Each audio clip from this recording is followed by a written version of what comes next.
प्रति सम्मान व्यक्त करते हुए एक पेड़ माँ के नाम के संदेश के साथ एक अनूठा अभियान शुरू किया था। इस अभियान का 80 करोड़ पौधे लगाने का लक्ष्य समय सीमा से पहले ही पूरा कर लिया गया है। विश्व समुदाय ऐसे अभिनव प्रयासों से सीख ले सकते हैं। लोग ऐसे प्रयासों को स्वयं के आंदोलन के रूप में अपना सकते हैं। प्यारे देशवासियों, मैं एक बार फिर आप सभी को गणतंत्र दिवस की बधाई देती हूँ। देश की सीमाओं की रक्षा करने वाले हमारे सैनिकों के साथ साथ सीमाओं के भीतर देश को सुरक्षित रखने वाले पुलिस और अर्धसैनिक बलों के जवानों को भी मैं बधाई देती हूँ।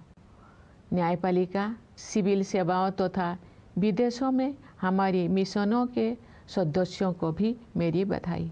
मेरी शुभकामना है कि आप सब अपने प्रयासों में सफलता प्राप्त करें। धन्यवाद। जय हिंद, जय Bharat.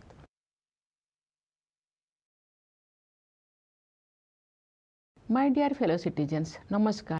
I am happy to be addressing you on this historic occasion. On the eve of Republic Day, I offer you my heartiest congratulations. On January 26, 75 years ago, our founding document, the Constitution of India, came into effect. The Constituent Assembly, after nearly 3 years of debates, adopted the Constitution on 26th of November in 1949. That day, 26th November, has been celebrated as Samvidhan Divas, that is Constitution Day, since 2015. Republic Day is indeed a matter of collective joy and pride for all citizens. 75 years, someone might say, is only the blink of an eye in the life of a nation. No, I will say, not these past 75 years. This has been the time when the long dormant soul of India has awakened again, taking strides to regain its rightful place in the community of nations. Among the oldest civilizations, India was once known as a source of knowledge and wisdom. There, however, came a dark phase, and inhuman exploitation under colonial rule led to utter poverty. Today, we should first recall the brave souls who made great sacrifices to free the motherland from the shackles of foreign rule. Some were well known, while some remained little known till recently. We are celebrating this year the 115th birth anniversary of Bhagwan Birsa Munda, who stand as a representatives of the freedom fighters whose role in the national history is now being recognized in true proportions.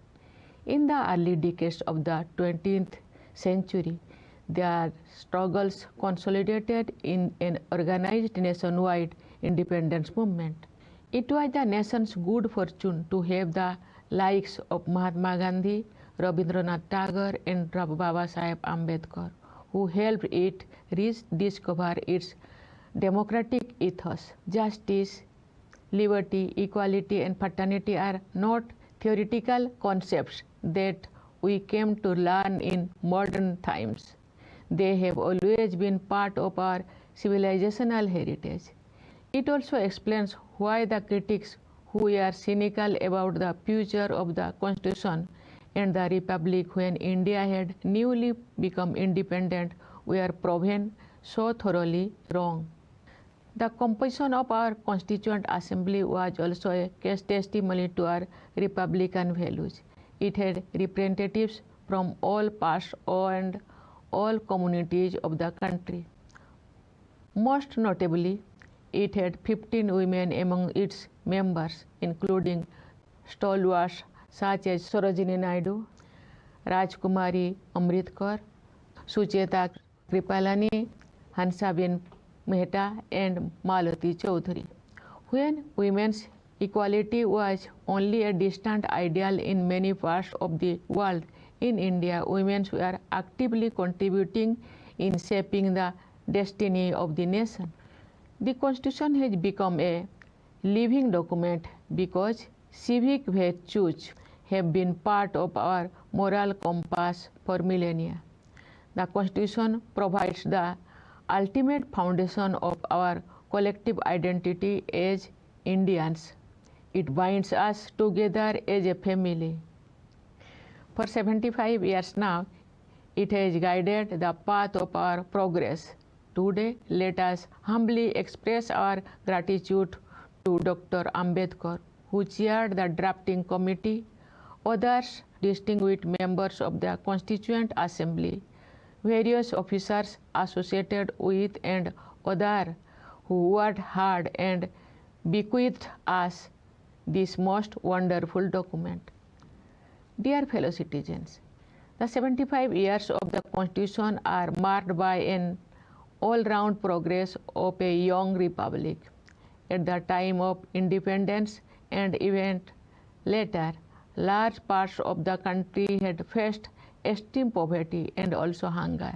But one thing we were not deprived of was our belief in ourselves. We sat down to create the right conditions in which everyone would have the opportunity to flourish. Our farmers toiled hard and made our country self-sufficient. In food production, our laborers worked relentlessly to transform our infrastructure and manufacturing sector. Thanks to their sterling efforts, India's economy today influences the global economic trends. Today, India is taking leadership positions in international forums. This transformation would not have been possible without the blueprint laid down by our Constitution. In recent years, the economic growth rate has remained persistently high, creating job opportunities for our youth, putting more money in the hands of farmers and laborers, and also lifting more people out of poverty. The bold and far-sighted economic reforms will sustain this trend in the years to come. Inclusion is the cornerstone of our growth saga, distributing the fruits of development as widely as possible. As the government continues to assign top priority to financial inclusion, initiatives such as Pradhan Mantri Jan Dhan Yojana, Pradhan Mantri Jeevan Jyoti Bima Yojana, Pradhan Mantri Suraksha Bima Yojana, Mudra, Stand Up India and Atal Pension Yojana have been expanded to provide more people access to a variety of financial support schemes. Equally importantly, the government has redefined the notion of welfare, making basic necessities such as housing and access to drinking water a matter of entitlement.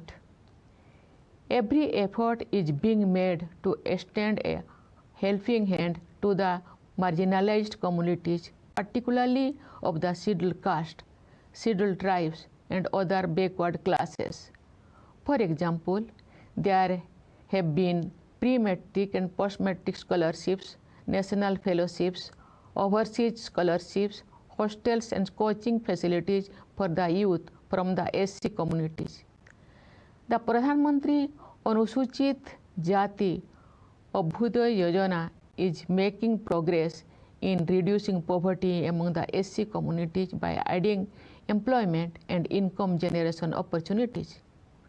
There have been dedicated schemes for aiming for the socio-economic development of ST communities, including Dharti Aba Janajatiya Gramo Utkarsh Abhiyan and Pradhan Mantri Janajati Adivasi Nyaya Maha-Abhiyan, PM Janman. The Development and Welfare Board has been constituted for the denotified nomadic and semi-nomadic communities. Meanwhile, the focus on physical infrastructure development, including roads and railways, ports and logistics hubs, over the past decade has created a platform that will support growth for decades to come. The way the government has used technology in the field of finance has been exemplary. A variety of digital payment options as well as the system of direct benefit transfer have promoted inclusion, bringing a significant number of people within the formal system. It has also brought unprecedented transparency in the system. In the progress, within a few years, we have created a robust digital public infrastructure that is among the best in the world. The banking system has been in a healthy condition after a series of bold measures such as the Insolvency and Bankruptcy Code, effecting a substantial reduction in the non-performing assets of scheduled commercial banks. Dear fellow citizens, we won freedom in 1947, but many relics of a colonial mindset persisted among us for long. Of late, we have been witnessing concerted efforts to change that mindset. Among the most noteworthy of such efforts was the decision to replace the Indian Penal Code, the Code of Criminal Procedure, and the Indian Evidence Act with the Bharatiya Nyaya Sanhita, the Bharatiya Nagarik Suraksha Sanhita, and the Bharatiya Sakya Adhiniyam. Based also on Indian traditions of jurisprudence, the new criminal laws place the delivery of justice instead of punishment at the center of the criminal justice system. Moreover, the new laws grant top priority to countering crimes against women and children. Reforms of such magnitude requires an audacity of vision. Another measure that promises to redefine the terms of good governance is the bill introduced in Parliament to synchronize election schedules in the country.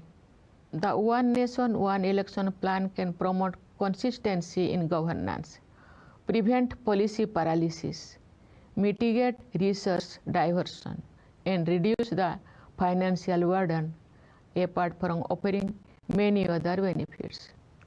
There has also been a fresh engagement with our civilizational heritage. The ongoing Mahakumbh can be seen as an expression of the richness of that heritage. An exciting array of initiatives is underway in the domain of culture to preserve and revitalize our traditions and customs. India is a hub of great linguistic diversity. In order to conserve as well as celebrate this richness, the government has recognized Assamese, Bengali, Marathi, Pali, and Prakrit as classical languages. This category already includes Tamil, Sanskrit, Telugu, Kannada, Malayalam, and Odia. The government is proactively promoting research in 11 classical languages now. I look forward to the completion of India's first archaeological experiential museum in Badnagar of Gujarat, being developed next to an excavation site that shows evidence of human settlement from around 800 BCE. The museum will bring together in one place a wide range of arts, crafts, and cultural elements from different eras. Dear fellow citizens, it is after all our young generation that is going to shape the India of tomorrow. Education, in turn, shapes these young minds. Therefore, the government has increased its investment in education and made every effort to improve every parameter related to this sector. The results so far are more than encouraging. The last decade has transformed education in terms of quality of learning and physical infrastructure and digital inclusion. For the medium of instruction, the regional languages are promoted at more levels. It is not surprising that there has been a notable improvement in students' performance. I am glad to learn that Women teachers have played a crucial role in this transformation. Since more than 60% of those who became teachers in the last decade are women. The expansion and mainstreaming of vocational and skilled education is a welcome development. This is also supplemented now by the scheme to provide our youth internship opportunities in the corporate sector. With a stronger foundation of the school level education, India has been scaling new heights in various branches of knowledge, particularly in science along with technology. For example, India stands sixth in terms of intellectual property filing in the world. We have consistently improved our ranking in the Global Innovation Index, moving from 48th position in 2020 to 39th in 2024. With rising self-assurance, we are increasing our participation in cutting-edge research with a series of initiatives. The National Quantum Mission aims to create a vibrant and innovative ecosystem in this new frontier of technology. Another noteworthy beginning is with the National Mission on Interdisciplinary Cyber Physical System, which plans to focus on several advanced technologies including artificial intelligence, machine learning, robotics, and cybersecurity. These technologies were called futuristic till recently, but they are fast becoming part of our daily lives. The Genome India project has been not only an exciting venture in exploring nature, it is also a veritable defining moment in the history of science in India. Under its flagship program, the genome sequencing of 10,000 Indians have been made available for further research only this month. This path-breaking project will open new vistas in biotechnology research and also give a fillip to the public health care system. The Indian Space Research Organization has been taking giant leaps in space in recent years. This month, the ISRO once again made the nation proud with its successful space docking experiment. India has now become the fourth country in the world to have this capability. Our increasing confidence level as a nation are also reflected in the arena of sports and games, where our players have scripted thrilling success stories. Last year, our athletes made a mark in the Olympic Games. In the Paralympics Games, we sent our largest ever contingent, who came back with our best ever performance. Our chess champions impressed the world as our men and women won the gold at the FIDE Chess Olympiad. The achievements in the sports during the year 2024 were kept by D. Gukes, who became the youngest world chess champion. Supported by a great improvement in training facilities at the ground level, these sportspersons have made us proud with their winning drive and inspired the next generation to aim higher and higher. Our brothers and sisters living abroad have taken the best of our culture and civilization to different parts of the globe and have made us proud with their achievements in diverse fields. They have always considered themselves to be a part of the India story. As I said at the Pravasi Bharatiya Divas earlier this month, I am confident of their proactive and enthusiastic participation in the making of a Viksit Bharat, a developed India by the year 2047. Dear fellow citizens, thanks to substantial and concrete progress in a wide range of areas, We are marching towards the future, holding our heads high. The key to our future is our youth, and especially the young women. Their dreams are molding the India of tomorrow.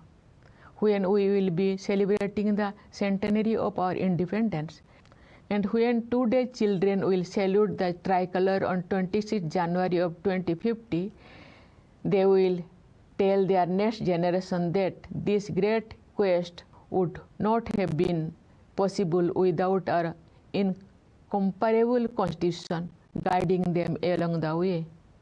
Our future generations will also keep in mind the mission of independent India in the world. In the words of the father of the nation, Mahatma Gandhi, and I quote, "If Swaraj was not meant to civilize us and to purify and stabilize our civilization, it would be nothing worth. The very essence of our civilization is that we give a paramount place to morality in all our affairs, public or private." Unquote. Today, let us reaffirm commitment to strive to realize Gandhiji's dreams. His watchwords, truth and non-violence, will continue to remain relevant for the whole world. He also taught us that rights and duties are but the two sides of the coin. Indeed, the true source of right is duty. Today, we recall his nations in compassion too. Compassion not only for our human neighbors, but also for our other neighbors, namely flora and fauna, rivers and mountains. Each of us must contribute to the efforts to counter the global threats of climate change. There have been two exemplary initiatives in this regard. At the global level, India is leading a mass movement called Mission Lifestyle for Environment to inspire individuals and communities to be more proactive in protecting and preserving the environment. Last year, on World Environment Day, we launched a unique campaign, Ek Ped Maa Ke Naam, paying tribute to the nurturing power of our mothers as well as of Mother Nature. Its target of planting 80 crore seedlings was achieved ahead of the deadline. The world can learn from such innovative moves that people can adopt as their own movements. Dear fellow citizens, let me once again congratulate you all on the occasion of Republic Day. My congratulations to the soldiers guarding our borders as well as police and paramilitary personnel keeping it safe within the borders. My congratulations also to the members of the judiciary, the bureaucracy, and our missions abroad. My best wishes to you in all your endeavors. Thank you. Jai Hind, Jai Bharat.